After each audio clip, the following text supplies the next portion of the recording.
عباده الذين اصطفى أما بعد أعوذ بالله من الشيطان الرجيم بسم الله الرحمن الرحيم وما أرسلناك إلا رحمة للعالمين صدق اللہ العظیم۔ بزرگان محترم، عزیزان مکرم اور معزز دینی ماں اور بہنیں اور پیارے بچوں، السلام علیکم ورحمۃ اللہ وبرکاتہ۔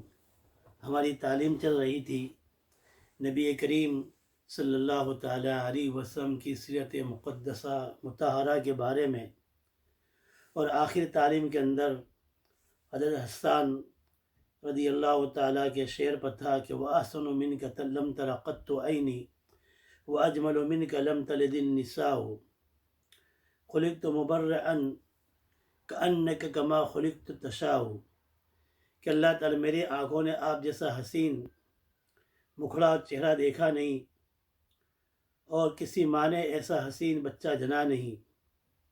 آپ خلقت مبرئا، اللہ تعالیٰ نے آپ کو ایسا بنایا ہر عیب سے، من کل عیب کأنک کما خلقت کما تشاء، کأنک خلقت کما تشاء، آپ کو ایسا بنایا جیسا آپ چاہتے ہیں۔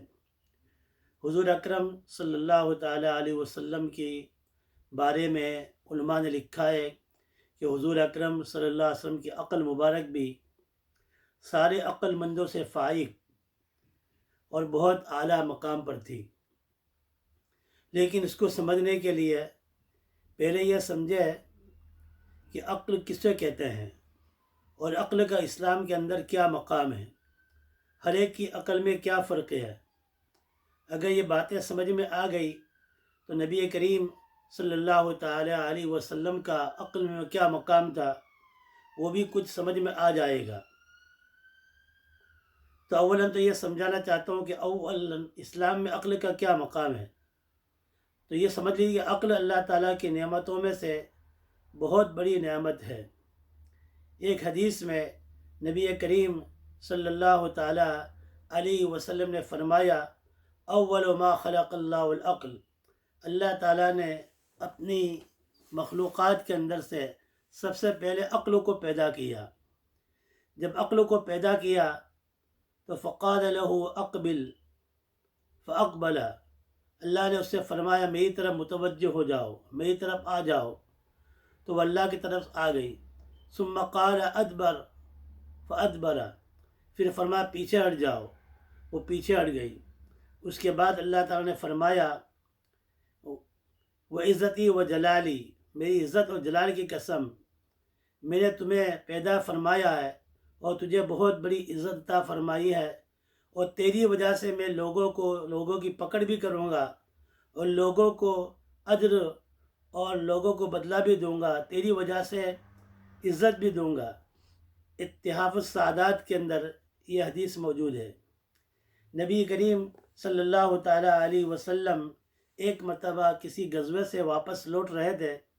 راستے میں ایک صحابی نے سوال کیا یا رسول اللہ صلی اللہ علیہ وسلم، ہم غزوے سے واپس جہاد میں شریک ہوئے تھے، واپس جا رہے ہیں، تو کیا ثواب و اجر کے اعتبار سے ہم سب برابر ہیں؟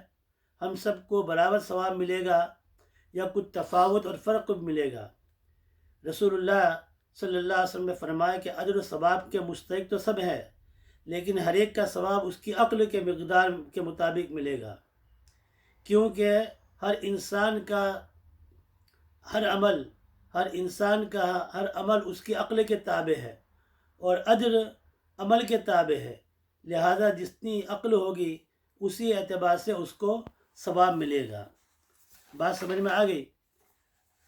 آپ نے نام سنا ہوگا، نوشیروان کا نام سنا ہوگا، نوشیروان عادل، ایک بہت بڑا بادشاہ گزرا ہے۔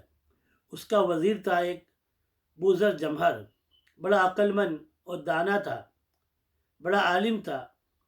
ایک مرتبہ ایک بڑھیا نے اس کو 100 سوال لکھ کر دیا کہ میرے یہ 100 سوالوں کے جواب مجھے عطا فرماؤ، مجھے دو۔ بوذر جمہر نے 3 سوالوں کے جواب دیے اور 97 سوال کے جواب اس نے نہیں دیے۔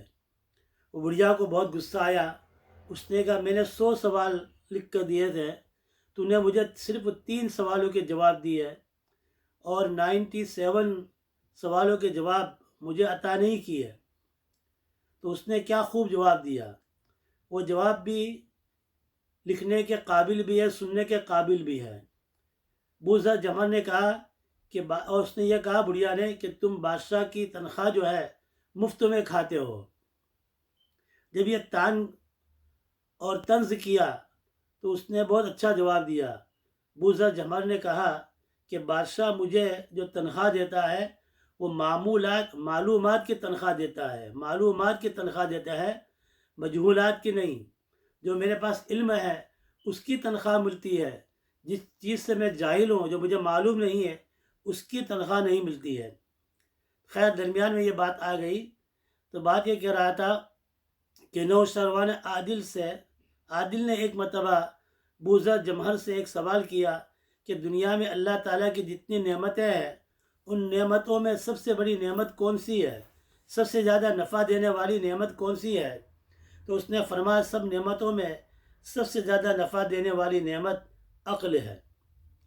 اس عقل کے ذریعے سے تاجر تجارت میں ترقی کرتا ہے، کسان اسی عقل سے سال میں 2-3 فصلیں لے لیتا ہے، کھیت کے درمیان میں جگہ ہوتی ہے وہاں بھی کوئی سبزی بو دیتا ہے۔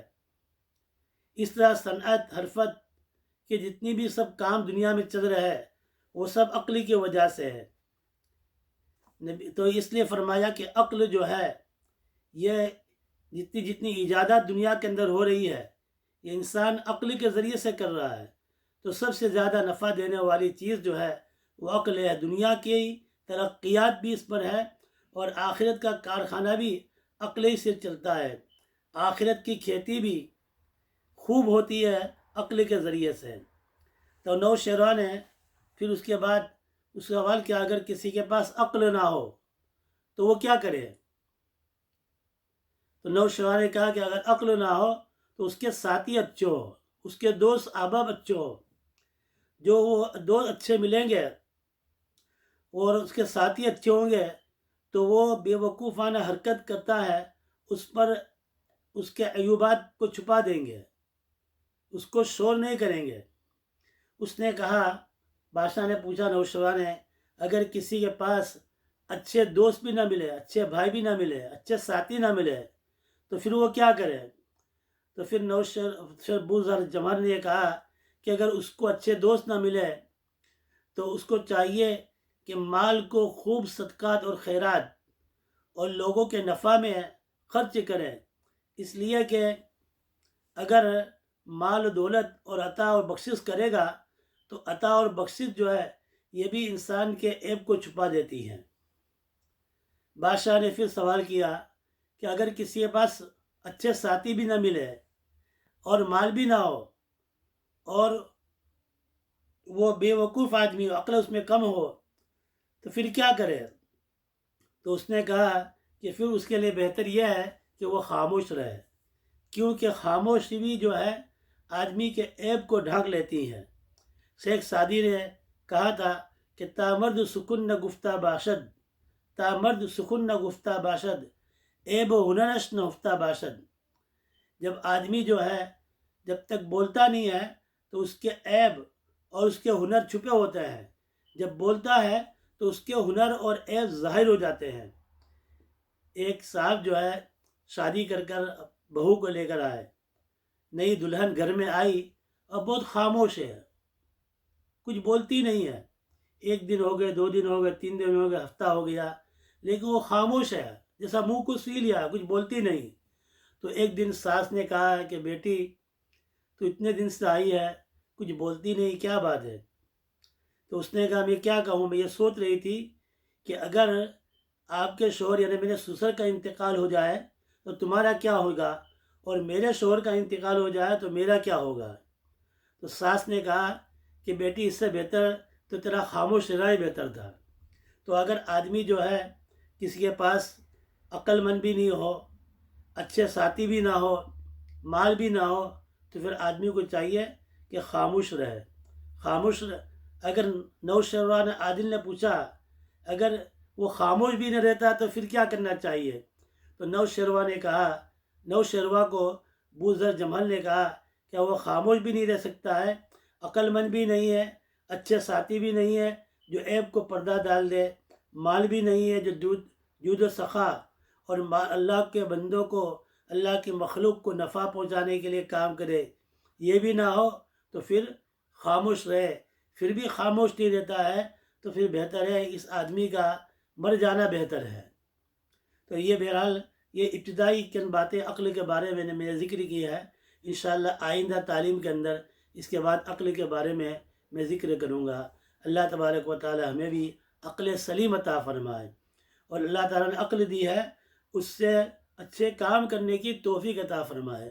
قرآن کریم میں کتنی جگہ اللہ تعالیٰ نے یہ دعوت فی افلا تعقلون افلا تعقلون افلا ینظرون بار بار کہتے ہیں، تو اللہ تعالیٰ ہمیں عقل سے صحیح کام لینے کی توفیق عطا فرمائے۔